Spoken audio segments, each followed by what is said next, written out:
ये जो इंटरव्यू के बाद सिलेक्शन की प्रक्रिया है, अब वो कोई आज से भेदभाव या पक्षपातपूर्ण नहीं होती है, वो आज की बात नहीं है। जब रिजर्वेशन ओबीसी का नहीं था, उसके पहले की भी मैं बात बता रहा हूँ। मैं खुद इसमें से ज़्यादा मेरे छोटे भाई की तरह हैं, सब इलाहाबाद विश्वविद्यालय के ज़्यादा ही हैं।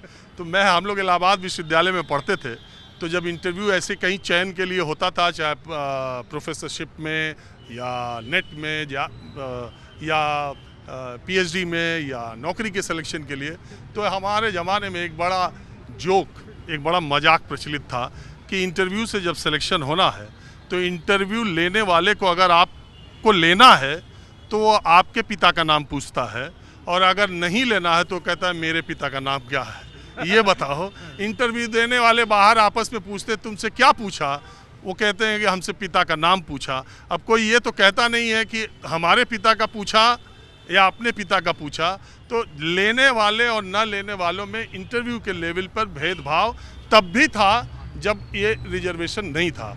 अब बात ये है मौर्य जी कि गिरधारी लाल मौर्य, मैं ये कह रहा हूँ कि अर्जुन सिंह जब इस देश के मानव संसाधन विकास मंत्री, शिक्षा मंत्री बने, विश्वनाथ प्रताप सिंह ने सरकारी नौकरियों में पिछड़ों को आरक्षण दिया, अर्जुन सिंह ने हायर एजुकेशन में पिछड़ों को आरक्षण दिया। तो अब ये चाहे पोस्ट ग्रेजुएशन हो, चाहे सीयूटी के जरिए एडमिशन हो, चाहे पीएचडी हो, गिरधारी मौर्य का भले नहीं होगा, लेकिन श्यामलाल यादव, रतनलाल राजभर, किसी न किसी बैकवर्ड का तो होगा, क्योंकि वो तो सीटों के हिसाब से रिजर्वेशन है। लेकिन सर इसमें मैं एक चीज़ कहना चाहूँ, शोषण, जैसे जैसे आपको सर मैंने थप्पड़ मारा, आपको चोट लगी, आपको प्रताड़ित किया गया, और आपको ही बोल दे प्रूफ करना, ये न्याय होगा? इसीलिए पेनाल्टी का क्लास जो हटाया गया, उसके पीछे तर्क यही दिया गया कि एक तो आदमी शिकायत भी करे, दूसरे वो ये डरता रहे कि अगर वो उसकी शिकायत फर्जी होगी तो उस पर पेनाल्टी होगी। लेकिन गिरधारी, एक बात और बता दूं, यहाँ जो खड़े लोग हैं इसमें कौन मिश्रा, कौन तिवारी, कौन सिंह, कौन जाट, कौन गुजर, किसी के चेहरे पर मौर्य, राजभर और यादव तो लिखा नहीं है। इनमें से किसी से खराब आपने जीन्स भी नहीं पहन रखी है और किसी से खराब जैकेट भी नहीं पहन रखा है। लेकिन जब आपको अवसर, और आप दिल्ली के एक मुखर्जी नगर में उसी महंगाई में रह रहे हो और बत्रा पे चाय पीने आप भी शाम को आए हो, लेकिन जब आप यूनिवर्सिटी जाओगे, जब आपको मौके की बात होगी और आप अगर अपनी योग्यता के आधार पर भी चयन नहीं पाओगे, कहोगे मैं तो गिरधारी मौर्य हूँ, मेरा साथ तो हो गया। ये तो खेल हो गया। मैं कह रहा हूँ कि समाज के जिस वर्ग को आरक्षण मिलना चाहिए था, समाज के जिस वर्ग को प्रताड़ित करने की और शोषित करने की बात कही जा रही है, वो समाज का कितना वर्ग हायर एजुकेशन के लिए दिल्ली यूनिवर्सिटी पहुंच रहा है, जेएनयू पहुंच रहा है, आईआईटी पहुंच रहा है, नीट पहुंच रहा है, वो तो बेचारी आज भी उनके ड्रॉप आउट की दर और सारी चीज़ें कहाँ पर है। 70 साल हो गए देश को आज़ाद हुए, 78 हो गया होगा, मैं कह रहा हूँ 125 साल भी हो जाएगा तब भी बराबरी नहीं आएगी। ऐसी कमेटी बनती रहेगी, ऐसे शोषण प्रायोजित तरीके से होते रहेंगे, एक एक सीट पर नियुक्तियां होती रहेंगी। आप भी जानते हैं सर, हम भी जानते हैं, हम इसका विरोध नहीं कर रहे हैं, हम कह रहे हैं इसको वापस ले लो वापस। लेकिन सर कि शोषण का क्या क्या क्या क्या क्या तरीका निकालेंगे? समाधान का क्या तरीका है आपके पास? अगर ये आशंका के आधार पर उसमें 50% महिलाओं को भी रखा गया है, चलो हम कहते हैं इनका भी एक क्लॉज लगा लो, EWS के बच्चों को, जिन्होंने भाई साहब बोले क्लॉज है ना, भैया आपकी शेरवानी में कहाँ परेशानी है फिर? अभी देखिए, एक बात है, जिस समाज में हजारों साल से जाति के आधार पर भेदभाव किया जाता हो, जाति के आधार पर जातियों का काम विभाजित हो कि अगर आप इस जाति में पैदा हुए तो आप सब्जी बोएंगे, अगर आप इस जाति में पैदा हुए तो आप पानी भरेंगे, अगर आप इस जाति में पैदा हुए तो आप दूध का कारोबार करेंगे, अगर इस जाति में पैदा हुए तो पढ़ने का, मंदिर में पूजा करने का और हर जगह कथा प्रवचन का अधिकार आपको होगा, अगर आप इस जाति में पैदा हुए तो बिना कुछ किए धरे ही एक बड़े भूभाग के मालिक आप हो जाएंगे, क्योंकि उस इलाके के बलशाली जो लोग शुरू में थे और उन्हीं के पास लैंड होल्डिंग सबसे ज़्यादा है। इस देश में समानता लाने का दूसरा तरीका क्या है? अगर आरक्षण न दिया जाए, सेफगार्ड न दिया जाए, जातीय आधार पर ही विभेद होता रहा है, तो जातीय आधार पर ही उन वर्गों को ऊपर करने का प्रयास न किया जाए, तो अभी तो आज़ादी के 77 साल हुए, हर आदमी को वोट, एक वोट का अधिकार देने का जो बाबा साहब अम्बेडकर ने तर्क दिया था, वो उसका बहुत बड़ा आधार यही था। लेकिन सिर्फ आदमी के पास वोट होने की ताकत से उसके समानता का अधिकार भी हो जाएगा, और आर्थिक रूप से समानता से ज़्यादा सामाजिक और शैक्षणिक रूप से समानता की आवश्यकता है, ऐसा तर्क दिया जाता है। जीन्स पे एक क्वेश्चन सर, आपने पर्सनल बोला था सर। पर्सनल नहीं बोला नहीं, सर, पर्सनल मैंने। था, it's personal। देखिए पर्सनल। सुनिए, सर, मैं सर, बताऊं, सर, मैं जवाब मैं दूंगा। ये कह रहा हूं, एक मिनट, गलत नहीं ये है, नहीं, जवाब सारे नहीं छात्र यहाँ पर हैं, मैं पर्सनल नहीं, अभी सर, बात मैं जवाब मैं आप जवाब देना मौका दूंगा। मैं ये कह रहा हूँ यहाँ सारे छात्र हैं, मुझे नहीं पता कि इसमें, मुझे तो नहीं पता आप समर्थन करेंगे विरोध, ये समर्थन करेंगे विरोध। मैंने किसी का नाम नहीं पूछा, मैंने किसी की जाति नहीं पूछी, आप लोग यहाँ इकट्ठा थे, मैंने सोचा आपसे चर्चा सबसे अच्छी होगी।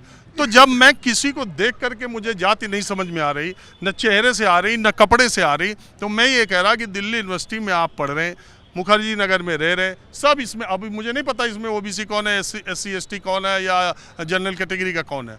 तो जब कहीं कहीं सुविधा के अनुसार जाति का कार्ड खेलना, नहीं सर, नहीं, मैं अपने जीन्स और पैंट और जूते का जवाब दूंगा सर, इसमें बहुत गहरी बात है। आप बोलिए ना अपनी बात। सर रखिए। मैं कह रहा हूँ जाति का कार्ड सर मैं नहीं खेल रहा। अगर जो सवर्ण समाज के ऊपर यह है कि प्रूफ अगर होगा तो हमको करना पड़ेगा, हमको अपराधी मान लिया, उसके खिलाफ हूँ मैं। लेकिन कारण और प्रभाव, अगर सवाल उठाया जाना चाहिए प्रभाव पर, तो कारण पे भी सवाल उठाया जाना चाहिए। क्यों? प्रभाव पे आप इकट्ठा समाज हो गया, उसके मैं तारीफ करता हूँ, उससे हम लोग सीखेंगे भी, उससे हम सीखेंगे जो समाज उससे हम सीखेंगे। एक सर पीएचडी वाला सर प्लीज इनका ले लीजिए, फिर मेरा ही ले लीजिए। 2016 में ये इलाहाबाद व्यक्तिगत लूंगा सर, मैं बोल रहे, मैंने बहुत लाइटर मोड में कहा सर, मैं कि लाइटर मोड पे ही सारे जवाब सारे कपड़े, सारे जीन्स, सब लोग एक ही तरह के हैं, तो इसमें ये कह देना। 2016 में मध्यकालीन इतिहास विभाग इलाहाबाद विश्वविद्यालय में 7 सीट ओबीसी की पीएचडी के लिए रहती है 2016 में। उसमें मैं इलाहाबाद विश्वविद्यालय से बीए कर रहा था। 7 के 7 सीट पे यादव का चयन होता है पीएचडी में। इलाहाबाद विश्वविद्यालय के वाइस चांसलर ऑफिस और रजिस्ट्रार ऑफिस के खिलाफ पटेल, मौर्य, राजभर, जो भी ओबीसी कैटेगरी में लड़के पीएचडी वाले थे, जिन्होंने फॉर्म 30 लोग इंटरव्यू दिए थे, जिसमें 9 यादव लड़के इंटरव्यू दिए थे, उसमें 7 का चयन हुआ था, 2 का नहीं हुआ था क्योंकि सीट नहीं थी। सर मेरा जवाब तो ले लीजिए। नहीं, एक मिनट सुनो, एक अब मेरे पास समय कम है। सर, मेरा और तो- एक मिनट, आपने बहुत बोल लिया। देखिए ये सर, आपने अंतहीन एक सिलसिला। मिनट सर मेरा नाम अर्जुन बालियान है। सर मैं यूपी में ओबीसी हूँ, दिल्ली में मैं जनरल हूँ। जाट के साथ ये भी बड़ी समस्या है। केंद्र सुनिए, मैंने किसी को ऐसे बातचीत में कहा, तो उन्होंने कहा है जाट ओबीसी कैसे आते हैं? मैंने कहा जाट के साथ ये भी बड़ी समस्या है। केंद्र में वो जनरल आते हैं, सिर्फ 4 राज्यों के जाट ओबीसी में आते हैं, वो राजस्थान के 4 राज्य हैं, और बाकी ओबीसी आ जाते हैं जाट इधर केंद्र में। और ये बहुत बड़ी लड़ाई जाट समुदाय लड़ रहा है कि केंद्र में भी हमें ओबीसी का दर्जा। इस बात का मैं मान रहा हूँ कि ये बात है। अब इस बात का जैसे जो जनरल वाले हैं वे अपना पक्ष रख रहे हैं कि नहीं नहीं गलत है। जो नीचे ओबीसी SC ST हैं वे कह रहे हैं कि नहीं नहीं सही है। मैं दोनों हूँ, मैं बता सकता हूँ कि सही में है क्या। भाई मैंने चौधरी चरण सिंह यूनिवर्सिटी से मैंने BA कर रखी, मैं वहाँ ओबीसी हूँ, तो मैं जो अगर मेरा चयन नहीं हो रहा है या मैं उसका फ़ायदा उठाना, अगर विक्टिम कार्ड खेलना, तो मैं कर सकता हूँ, मेरे पास अधिकार है। यहाँ हूँ तो मुझे उस चीज़ का मुझे सामना करना पड़ सकता है कि भाई मेरे साथ ऐसा कुछ हो गया। जो ये गिरधारी जी बोल रहे हैं, मेरे परम मित्र हैं, हम लोग दिन में मतलब 2-4 घंटे साथ में बैठते ही होंगे। ठीक है, मामला गया। हम देखो ये ओबीसी यूपी में यहाँ आके जनरल हो गया। और रही बात EWS की, 2 अटेम्प्ट यूपीएससी में दे चुका हूँ, मेरा EWS नहीं बन रहा। मतलब पूरा प्रयास कर रहा हूँ, और इतना कोई मैं अमीदा वो नहीं है, बस एक घर की, क्योंकि पश्चिम यूपी में घरों की लंबाई चौड़ाई थोड़ी ज़्यादा हो, उस आधार पर मेरा बस वो नहीं बन रहा। वरना धरती वर्ती कोई ये सब, मैं अमीर आदमी नहीं हूँ, अंबानी नहीं हूँ, मेरा आराम से बन जा। और धरती थोड़ा मतलब घर तुम्हारे यहाँ 1 बीघा 2 बीघा में हो, उस वजह से। पर ये तो बताओ, अगर हम यही चीज़ करते रहेंगे, क्यों छात्र राजनीति आई थी? मतलब स्कूल में खत्म हो गया। छात्र राजनीति आई इसलिए थी कि भाई यहाँ बच्चों को, नए जो बच्चे आएंगे उभर के, उन्हें सिखाया जाएगा भाई साथ कैसे आना, विकास कैसे करना, देश को आगे बढ़ाना। ये क्या होगा, यहाँ इन चीज़ों को देख के देश वहाँ ही बटना शुरू हो जाएगा, तो आगे तो बढ़ेगा। हमारे बुजुर्ग तो करते ही थे, चलो मान लिया कि भाई जिसके भी जो थे स्वर्ण ओबीसी से SC ST से कर रहे थे, वे भी उनका कर रहे थे। अगर हम स्कूल में कॉलेज में ये चीज़ें बांट देंगे तो ये तो और ख़राब हो जाएगा। मतलब किस स्तर पर सुधारेंगे हम अपने आप को पीछे क्यों हटाने लग रहे हैं, आगे क्यों नहीं बढ़ रहे हम अपना कंपेयर हमेशा पाकिस्तान को पकड़ रहे हैं, चीन को तुम देख रहे हैं हम। मतलब कब तक अपने आप को इस बात को कहते रहेंगे मैं ओबीसी हूँ, मैं एससी हूँ, मैं एसटी हूँ, किसी का कुछ नहीं होता। वे अभी एक एमपी साहब थे सपा से, उन्होंने स्वर्ण को, राजपूत को, मतलब जो जो कह सकते थे सब कुछ कहा। मतलब मैं नाम भी नहीं जानता, मैं लेना भी नहीं चाहता नाम, बस सपा पार्टी का मुंह से निकल गया। ऐसे लोगों को नहीं, बस मेरे कहने का मतलब ये है, अगर वे इल्जाम लगा सकते हैं, कह सकते हैं कि SC/ST या ओबीसी से होकर, तो दूसरा भी कर सकता है। बात सिर्फ पावर की है, पैसे की है, सब आर्थिक रूप में है। बोले सर थोड़ा जल्दी जल्दी बोले, समय कम है सर, नहीं तो जैसे- फिर आप कहेंगे कि मौका नहीं मिला। नहीं नहीं सर, जैसे सर आरक्षण पे बात हो रही थी, तो सर आरक्षण जितने अभी 70 सालों से, जितने भी सालों से मिला उन लोगों को, तो सर जो मेन स्ट्रीम में आने के जिन लोगों के लिए प्रावधान किए गए थे, सर मेरे गांव में जैसे जो लोग शेड्यूल कास्ट से आते हैं, हमारे पास लैंड होल्डिंग है, हमने अपनी कुछ लैंड होल्डिंग उनको दी है, वहाँ पे रहते हैं, आज भी उनकी कंडीशन वैसी ही है। तो सर उनको मेन स्ट्रीम में लाने के लिए हमने तो जैसे कुछ किया ही नहीं है। कुछ ही परसेंट लोग हैं, उनके फादर भी ब्यूरोक्रेट है, उनके बच्चे प्रोफेसर है, उनके बच्चे भी टीचर है, उन्हीं को तो रिजर्वेशन के सारे मिले हैं एडवांटेजेस। हाँ बोलो सर मेरे को ये बात बोलनी है, सर मैं राजस्थान से हूँ, और आपको बोलना है? सर मैं राजस्थान में SC से हूँ, और सर हम SC से हम, लेकिन हमारे जैसे बारातें चढ़ती है तो हमारे बारात पर तो पत्थर फेंकते हैं। कोई मेरे भाई की बारात 2021 में चढ़ी तो गांव के पीछे से चढ़ी, तो गांव में बारातें कौन भगाता है? ST समुदाय के मीणा।